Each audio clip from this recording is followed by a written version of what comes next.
nhà rồng nữa nhà rồng trong nó chia nó là chị ai chạy là tu khỏi nó biết tôi tao biết nụ tới gì mà chị tao không là tu là cái cha nó thia chú chú lo chị nữa phim ngõ nó mà khâu tên được bóng này ấy rồi nó mà tròn đồng nó chị mà có bóng thia cho còn cái nhia này giờ nữa nhớ rồi tỏ tê lại tỏ rồi tỏ nó rồi tỏ trên số bé rồi chị nữa chúa bên chúa là sau đó nó sẽ chị bên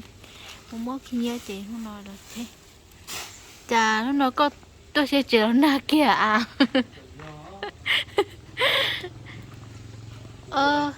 bây giờ nhá để qua nên nó tỏ thì tôi chỉ là na tôi ta chỉ na thì nó à chạy tôi chết chế kia chỉ là na kia chế về tôi chế câu lì ta lì cho khó nên là sọt thôi à tên nào mà sức tật ta tôi nhớ buổi tối nó chế rung gối à nhớ bị rò ha dạ mà này là cho lời gọi đấy ra cho sổ phai lời gọi đấy ra cho sổ phai à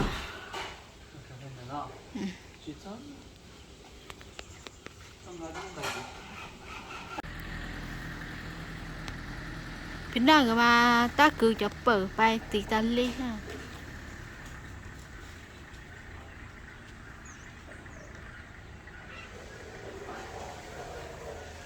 chế cổ khu tới nè được bao nhiêu rồi mà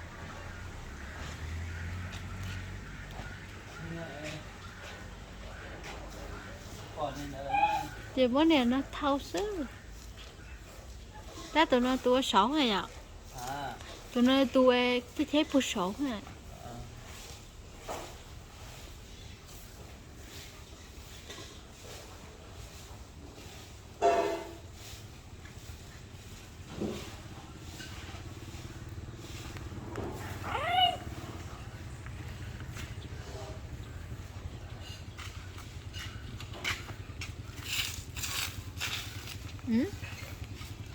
chưa một chị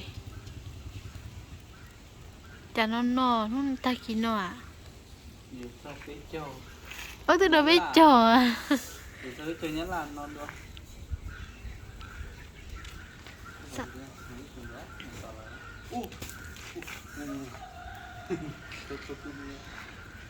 tôi chơi thì mà tôi có cho con mặt là kia kìa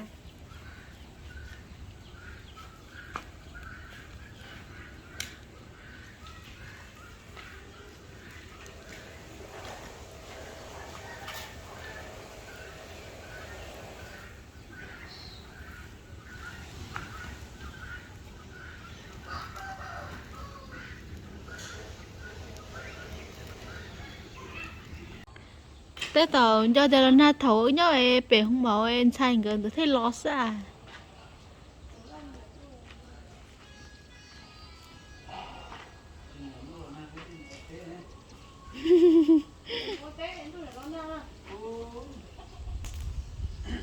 lúc trên nó có gì thì cho gì làm na đời riêng nó sẽ làm món tôm thái muốn nó té táo được cơ lại ôi dù sao đi nó đứng đợi quá hả ố cho ba rồi nữa mẹ ở cho người muốn nhọ cho ai muốn nhọ chị nhân cho đi chụp hệ mà nông tê chú lửa hả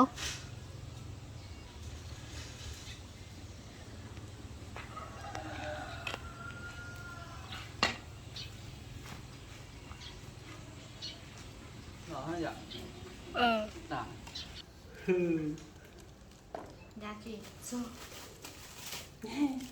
dạ cái chế phò nó không có gì à ai cái đầu này theo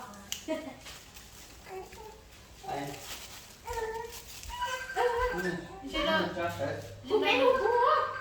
cô bé của chị nó lớn lon này yếu xì này đi cắm rồi hả em biết thôi cô bé của dạ rồi ạ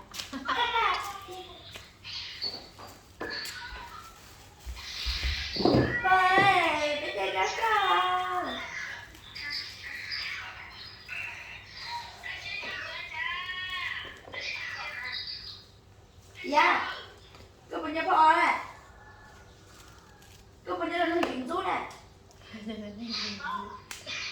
chị bao chị bao củ kiều hay là cái nào củ tiêu là gì này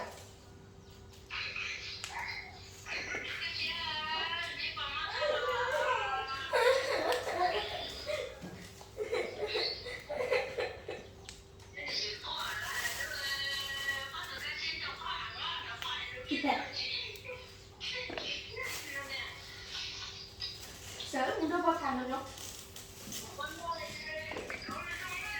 no tên gì no rồi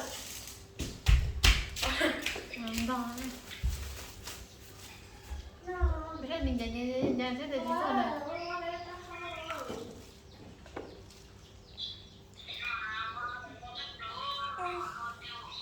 Nè, lâu kìa, mất đất không nào, mất đất cũng chân rồi, bây giờ là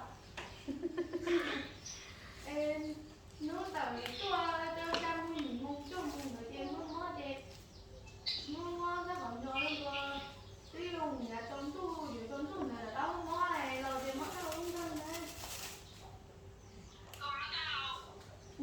mất đất còn cho lâu kìa mất đất không em lâu kìa mất đất cũng chân này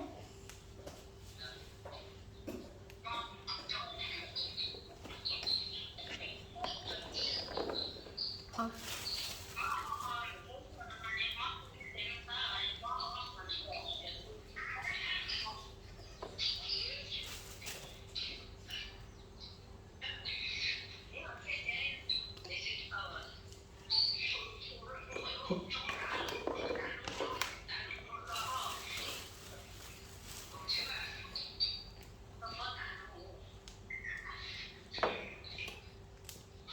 Xe, ta có thể là mình đi chú rõ xe, không có nằm mà nè. Đó.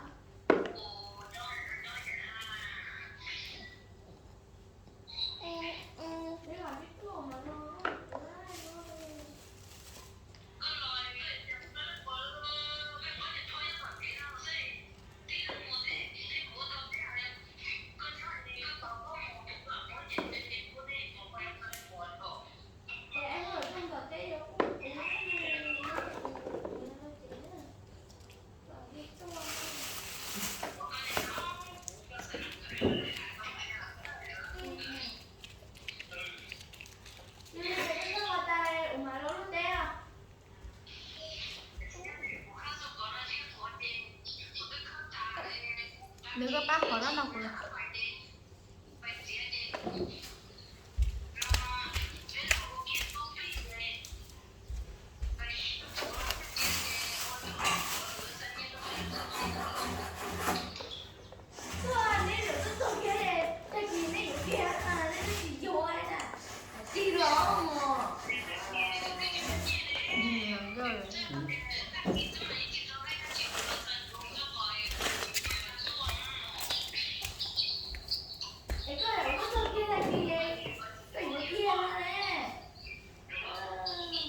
Kun Somedia Somedia đâu rồi nó đi chùa đấy nó lên chết rồi hay cái gì rồi có khỏi trái xin chê rồi. Ôi, giờ chuyên gia giờ cũng được ta hại chuyên gia là cái này. Chỉ xôi cái gì bóc khỏi nữa à ơi.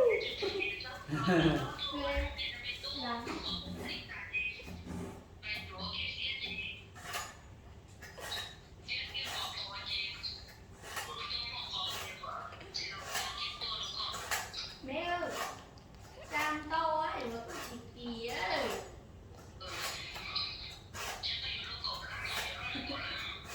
đây mà con nhìn tốt rồi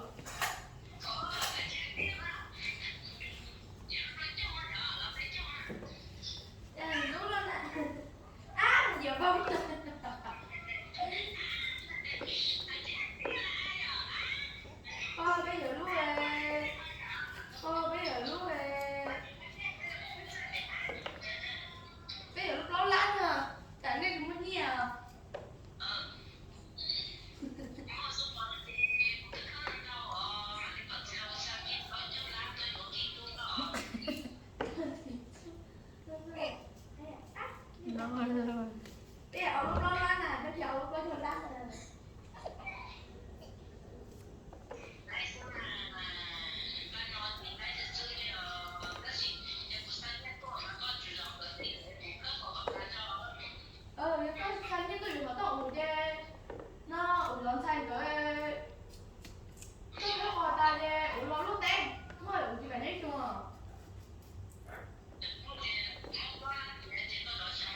mình thấy cái nó đi nha. Mình chỉ có cho các bạn nhóm Nó tê.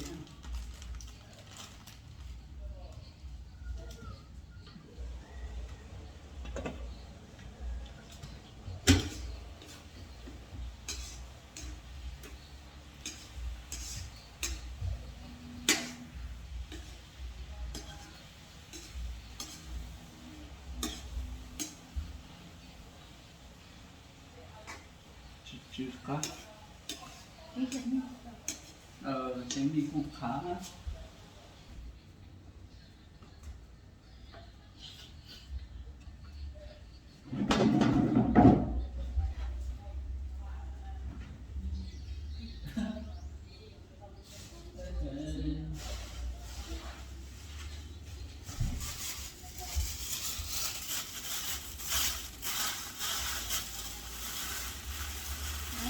Còn cái nó sẽ có một cái chỗ rồi.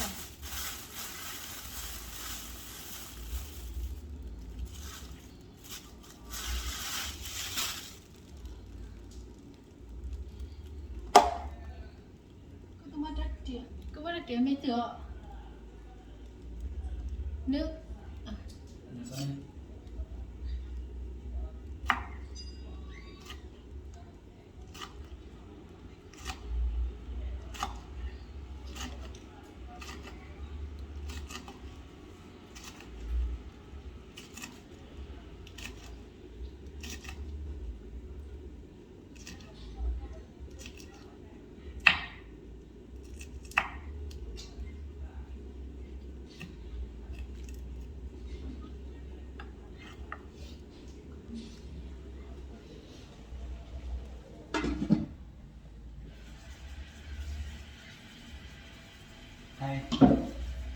hay một cái này chỉ một cái người ta một chuột cái đó ha. ố cái gì Thế như thế này trong bên một chuột đó nè mà ít tuổi rồi ở tuổi mùa chuột là nó biết nè. đó Để rồi mình nhỏ này nó thì cái thế này. Mình cái này nó mùa mà rồi mình nhỏ sạch hạt xuống. cứ sao thành chơi cái này tự nhiên chơi vậy nó chơi chỉ có chịu nữa cái rắm nhiều nó sẽ Cái tết chuột cái này. Cái là mình dùng nhiều thì ở bên đây rồi thì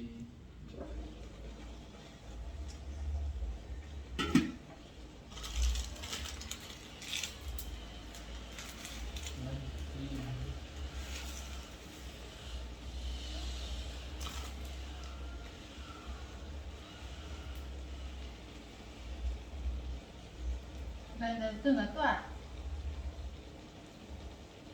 bây giờ tôi sai nó có cái cậu cũng chéo này.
Nhưng trong ấy người ấy thì trên từ gió đó mà mình nhớ là thế mình là thấy nhắc vào cái à biết về xong nhiều cái nửa tuần là thấy nó không còn rồi hết rồi là một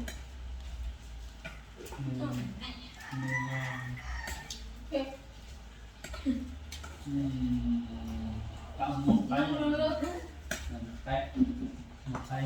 mong đây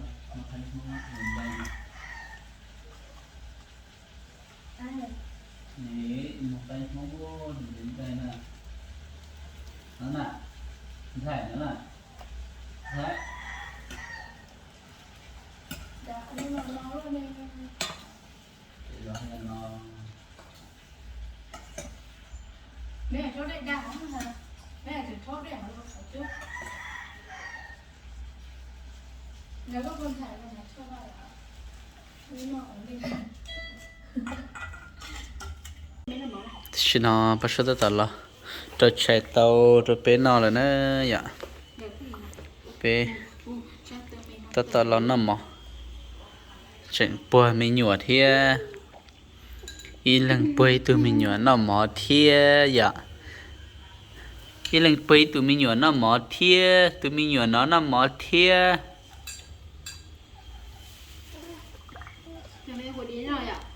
như lâu có đi cái nó bé là nó mỏ thì nó nữa dạ chỉ cho đuôi nó xí bé mà xin chỉ đồ nó sẽ hơi chết rồi nó mi kỹ giờ lử thia họ nó bây giờ tàu kỹ